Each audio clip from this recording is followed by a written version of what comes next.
Good evening, everyone, and thanks for tuning in to Kallipolis Radio. Tonight, I'll be reading one of Plato's dialogues. This one's titled Cleitophon. Thanks for listening. Persons of the dialogue: Socrates and Cleitophon. Socrates. A certain person has lately told me that Cleitophon, the son of Aristonomus, has been conversing with Lysias, and blaming the passing the time with Socrates, but been praising immoderately the intercourse with Thrasymachus. Cleitophon. Whoever he was, Socrates, he has not accurately related to you the conversation I had with Lysias about you. For in some things, indeed, I did not praise you, but in others I did. But since you are evidently blaming me, although you pretend to care nothing about the matter, I will most willingly go through the conversation myself, especially since we happen to be alone, in order that you may the less imagine that I am ill-disposed towards you. For now, perhaps, you have not heard correctly, so that you appear to be more harshly disposed towards me than is fitting. But if you will grant me the liberty of speech, I shall most cheerfully accept it, and am willing to speak. Socrates. Nay, it would be disgraceful for myself, when you are willing to benefit me, not to bear with you. For it is evident that, when I know in what respect I am better and worse, I shall pursue some things and avoid some others, to the utmost of my power. Cleitophon. You shall hear, then.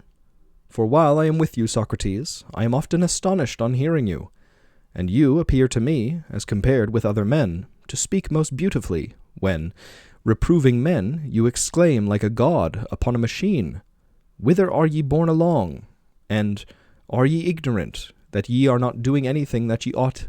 Ye, who make every exertion how ye may get money, but neglect your children, to whom ye are to leave it, and the means whereby they may know how to use it justly, and do not find for them teachers of justice, if indeed it can be taught, and who, if it is to be made the subject of meditation and exercise, may sufficiently exercise them in it. Nor yet do ye previously attend to yourselves, but seeing that both you and your children have learnt sufficiently grammar and music and the gymnastic arts, which ye have considered as the perfect discipline of virtue, yet afterwards that you become no less depraved with respect to riches, why do you not despise the present mode of education, and seek after those who will cause you to cease from this illiberal line of life? And yet it is through this neglect of what is right and indolence, and not through the foot being out of time with the lyre, that brother himself arrays himself against brother, and states against states, and, out of all measure and harmony, are stirring up strife and war upon each other, and do and suffer the extreme of ill. But you say that they who are unjust not through the want of instruction, nor through ignorance, but voluntarily. And again, you dare to assert that injustice is disgraceful and hateful to the gods. How then can anyone voluntarily choose so great an evil? He does so, you say, through being conquered by pleasure. Is not this, then, an involuntary act, since to conquer is a voluntary one? So that reason perfectly convinces us that to act unjustly is involuntary, and that every man privately, and all cities publicly, ought to pay more attention than they do at present to their conduct. When, therefore, Socrates, I hear you perpetually speaking so, I am greatly delighted with you, and pay you in a wonderful manner the tribute of praise. And when you say what follows in order upon this, that they, who cultivate their bodies but neglect their soul, do something different of this kind, in neglecting that which is to govern, but busily attending to what is to be governed, and when you assert that it is better for him, who does not know how to use a thing, to leave alone the use of it, for if a person does not know how to use his eyes or ears, or his whole body, it is better for him not to hear, nor see, nor to use his body for any need, than to use it in any way, and in a similar manner with respect to art. For it is evident, as you say, that he who does not know how to use his own lyre will not know how to use that of his neighbor, nor will he who knows not how to use the lyre of others know how to use his own, nor any other instrument or chattel whatsoever. And this your discourse ended beautifully, by inferring that for him who does not know how to use his soul, it is better to be at rest with respect to his soul, and not to live, than to live and act according to his own caprice. But if there is any necessity for such a person to live, that it is better for him to lead the life of a slave than of a freeman.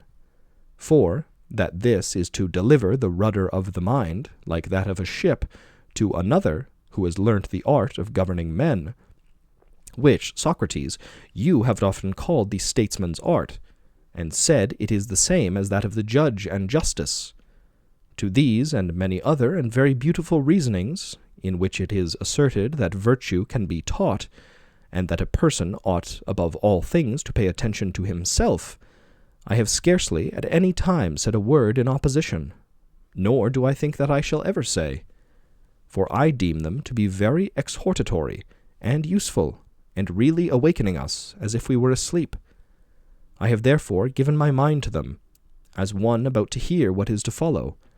And I have asked at first, not yourself, Socrates, but your equals in age, or fellow thinkers, or friends, or in whatever name one must call the party thus disposed towards you. For among them I have first of all asked those, who are thought by you to be something, by inquiring what would be the discourse after this, and laying down a subject after your manner, I have said to them, How are we to receive for the present, O best of men, the exhortation of Socrates to virtue, as being merely a word, but that it is not in our power to follow it up in deed, and to comprehend it thoroughly? And will this be our employment throughout the whole of life, to exhort those who have not been exhorted as yet, and for them to exhort others? Or is it requisite for us, after this, to inquire of Socrates and each other, since we confess that this should be done, what is to come next? How, say we, ought we to begin the discipline relating to justice? As if someone had exhorted us to pay attention to the body, on perceiving that we, like boys, had no notion that the care of the body belongs to the gymnastic and medical arts, and afterwards reproached us by saying that it was disgraceful to pay every attention to wheat and barley and vines, and such other things as we labor to obtain for the sake of the body, but that we search after no art or device, so that the body may be rendered in the best condition, and this too when there is such an art. If then we inquired of the person so exhorting us, Do you say there are such arts as these? Perhaps he would say, There are the gymnastic and medical arts. And what now, we said, is the art that relates to the virtue of the soul? Let it be mentioned. But he, who seemed to be of the greatest strength for giving an answer to these questions, said to myself that the very art which you have heard Socrates mention is no other than justice. And on my saying, Tell me not merely the name of the art, but explain it further in this way. There is an art called the medical. By this two things are effected. One, that physicians are always forming other physicians in addition to those already existing. The other, to effect health. Now, of these, one is no longer an art, but the work of the art, which teaches and is taught, which we call health. And in the case of carpentry, there is the building and the art, one the effect, and the other the teaching. So too of justice. One part is to make persons just, as each of the arts mentioned above makes artists. But what shall we say is the other work which a just man is able to do for us? State it. One person has, I think, said in answer to us that it is the conducible, another that it is the becoming, another that it is the useful, and another that it is the profitable. But I rejoined by saying that these very names exist in each of the arts, namely, to act rightly, profitably, usefully, and the like, but that, to which all these tend, each art will state itself. Thus the art of carpentry will say that the right, the beautiful, the becoming, tend to this, that wooden furniture may be aptly made, which is not art, but the work of art. Let in like manner be mentioned the work of justice. At last one of your friends, Socrates, who appeared to speak most elegantly, answered me, that this was the work peculiar to justice, which does not belong to any other science, namely, to cause a friendship amongst states. But he, on the other hand, on being interrogated, said that friendship was a good, and by no means an evil. But, on being asked about the friendships of boys and of wild animals, for by that name we call their attachments, he did not admit that they are friendships, for it happened that such friendships of theirs were for the greater part hurtful rather than advantageous, and that those who call them so call them falsely, but that friendship existing really and truly was most clearly an union of sentiment. But on being asked whether he meant by a union of sentiment an agreement in opinion or science, he repudiated the agreement in opinion, for many and hurtful agreements in opinion are compelled to take place amongst men. But he conceded that friendship was entirely a good, and the work of justice, so that he said an agreement in sentiment was the same as science really existing, but not opinion.